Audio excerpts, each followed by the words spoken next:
Olá pessoal, bem-vindos à Escola Fácil com a ProShark, onde aprender é legal e divertido. Se a pandemia bugou seus estudos, aqui é o lugar certo para recuperar o tempo perdido. Então, inscreva-se no canal, ativa o sininho e dê um like neste vídeo.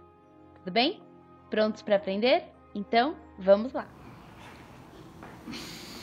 Na aula de hoje nós vamos fazer uma revisão do que foi visto até agora, tá?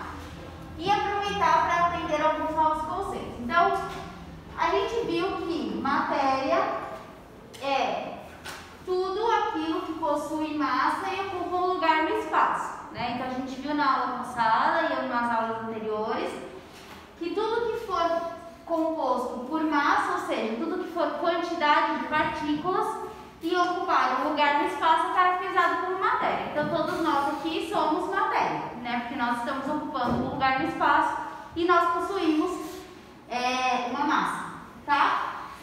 A matéria, ela é dividida em dois tipos de propriedades.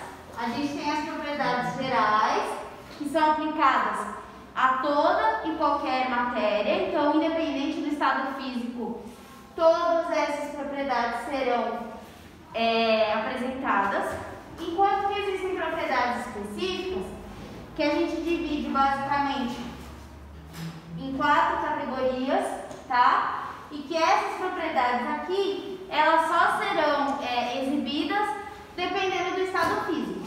Algumas características só algumas matérias têm e outras não, tá? Então vamos relembrar aqui o que são as gerais, né? A inércia era aquela característica que toda matéria possui de permanecer em um estado. Então, seja um estado de repouso, que é o que vocês estão agora, seja em estado de movimento, que é quando você está se deslocando. Então, o que a inércia vai falar? Ela vai dizer que toda matéria tem a tendência a permanecer no seu estado natural, seja ele de repouso, seja ele de movimento, a menos que haja uma força que mude esse estado natural. Então, vocês levantaram da cama nesse frio, nessa garoa e vieram para a escola. Teve que fazer uma força enorme para sair da cama. Seja você mesmo, seja só seu pai, sua mãe te empurrando para fora da cama, né?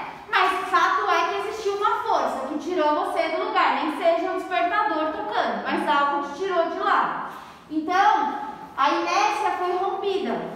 E aí você teve que ir para um outro estado, que foi de movimento. Tudo bem?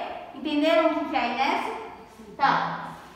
Massa é quantidade de partículas e pode ser medida em várias unidades, ou seja, pode ser grama, pode ser quilograma, pode ser tonelada, miligramas. Então, massa é quantidade. Tudo bem? E a massa também mede a inércia, ou seja, quanto maior a massa do indivíduo, mais difícil tirar ele do estado natural. Então, uma coisa é tirar vocês do lugar, outra coisa é tirar um elefante do lugar.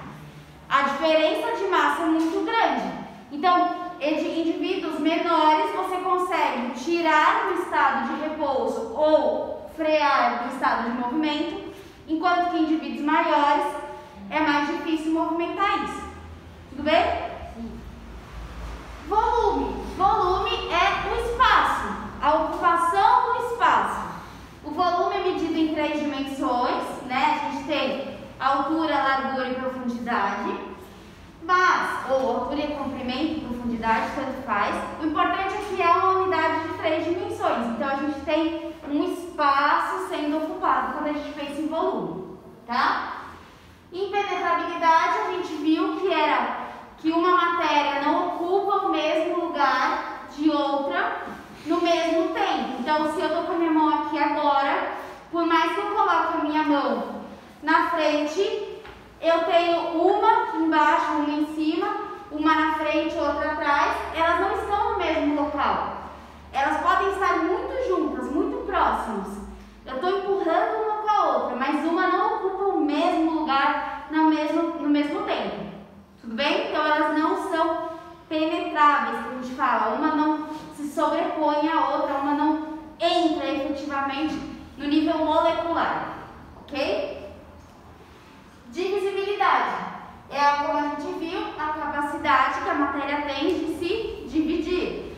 Conforme a gente aplica uma força, a gente consegue dividir uma matéria da outra, tá? E isso vai até o nível atômico, tudo bem? Compressibilidade tem a ver com pressão, então é a habilidade que a matéria tem de sofrer pressão. Então, quando você empurra uma determinada coisa, você sente aquela pressão. Então, tudo que é matéria pode ser pressionado. E a elasticidade é a capacidade de esticar e contrair. Alguns materiais são mais elásticos do que outros. Enquanto que, se a gente for comparar, o meu avental quase não é elástico quando comparado a um lacinho de cabelo, por exemplo. Então, a gente tem essa diferença. Tudo bem? Toda matéria possui essas características. Alguma dúvida até aqui? Então, vamos dar uma olhada agora nas tais das propriedades específicas, certo? A gente tem aquelas que são organolépticas, ou seja, que estão relacionadas aos órgãos dos sentidos. Então, vamos pensar. Existem coisas que a gente enxerga, existem coisas que a gente escuta, existem coisas que a gente sente um sabor característico, o salgado, o azedo, o amargo. Existem coisas que a gente sente um cheiro característico. Então, por exemplo, imagina que alguém soltou um pum aqui, certo? Na hora você vai sentir um cheiro de coisa podre. O cheiro de coisa podre é o cheiro de enxofre. Então, ele é um cheiro característico. Você sabe que cheiro que é aquele. Você não tem dúvida. E é um cheiro diferente, dependendo, por exemplo, do cheiro de uma comida sendo feita, do alho fritando. É outro cheiro. Tudo isso é matéria. Então, a gente tem os órgãos dos sentidos como identificadores de algumas coisas. Tudo bem? Em relação a propriedades funcionais, a gente tem basicamente 3 funções que podem identificar uma matéria. Então, se você pegar uma substância e jogar ela na água, muita coisa pode acontecer. Se você jogar ela na água e ela diminuir o pH, ou seja, ela liberar uma coisa que se chama íons H+, formar íons H+, você vai estar lidando com um ácido. Dentro do seu estômago existe um ácido muito forte, muito poderoso, que se chama ácido clorídrico. E é esse ácido aqui, quando a pessoa tem um problema de gastrite e tudo mais, que ela começa a sentir a queimação, é ele que dá a queimação.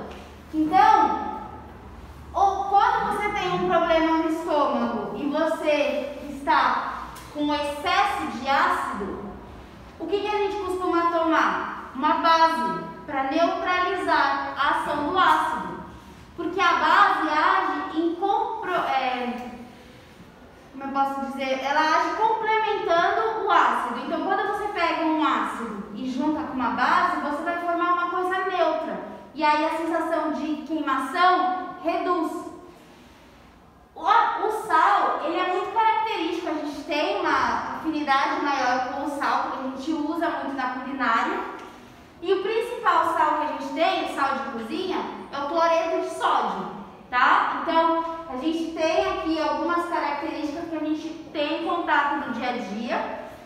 Uma coisa legal de saber também em relação à base é que ela tem um sabor característico.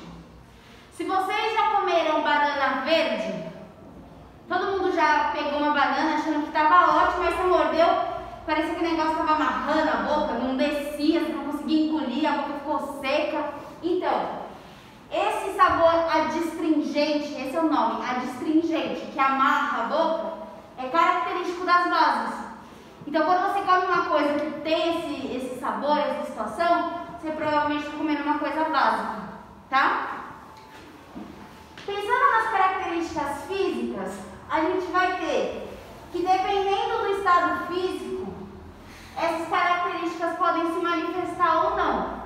Então, ponto de fusão é o nome que a gente dá para uma determinada temperatura em uma determinada pressão em que uma substância funde, ou seja, ela vai para o estado líquido. Ela era sólida e ela derrete, passando para o estado líquido. Ponto de ebulição, ebulir, bolhas, é uma temperatura a uma determinada pressão em que a substância vai para o estado gasoso. Ela era líquida e ela passou para o estado gasoso. Então, quando você está fervendo, por exemplo, a água, você vê a emissão de bolhas. Então, isso é o ponto de ebulição. Só uma curiosidade. Aqui, quando você põe a água para ferver, você vê aquela monte de bolha, a temperatura daquela água está em torno de 100 graus Celsius. Então, se você derramar aquela água em você vai ter queimaduras severas, porque está muito quente, não é pouquinho quente, é muito quente, vai fazer um estrago fenomenal, tá? Então, cuidado. Densidade. A densidade ela é dada por uma relação que vai ser a massa de um determinado corpo dividido pelo volume que ele ocupa. Então, se você pegar, por exemplo, 1 quilo de... Vamos pensar uma coisa fácil. Vai, água. Vamos pensar minha garrafa, certo? Vamos supor que eu não tivesse tomado nada, tá? E aí aqui eu tenho 2 litros de água, ok? Para água, 1 litro é igual a 1 quilo. Então é como se tivesse 2 quilos de água também. Como a gente faz para calcular a densidade? Eu pego a massa que tem aqui, 2 quilos, divido pelo volume, 2 litros, então 2 dividido por 2 dá 1. Então a densidade da água é 1 quilo por litro. Entenderam? É só pegar a massa e dividir pelo volume. Tudo bem? Eu pego a água porque a água é mais fácil. Certo? Sim? Tá. E aí a gente viu, né, que quanto mais denso uma determinada coisa, mais para baixo, quanto mais leve, mais para cima ela ocupa naquele sisteminha que a gente fez.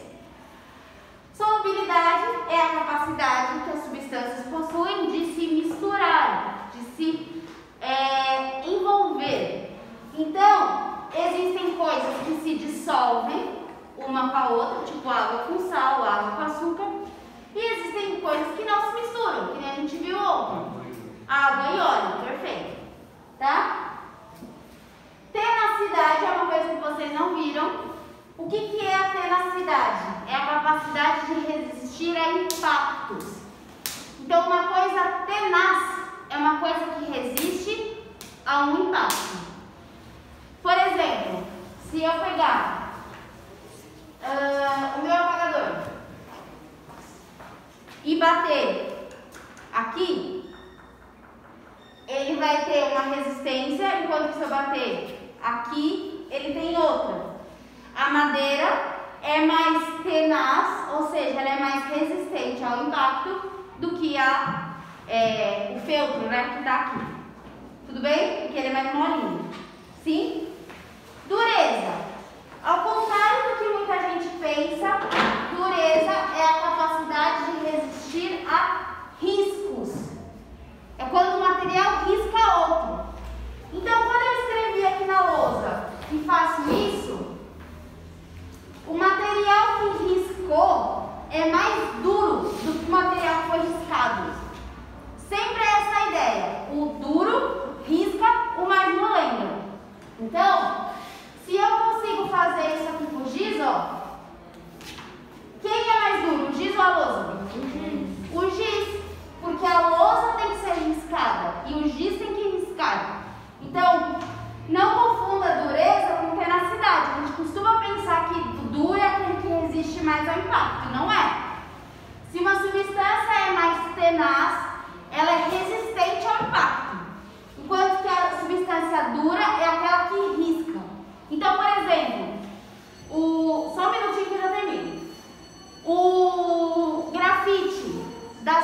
do lápis, do lapiseira, enfim.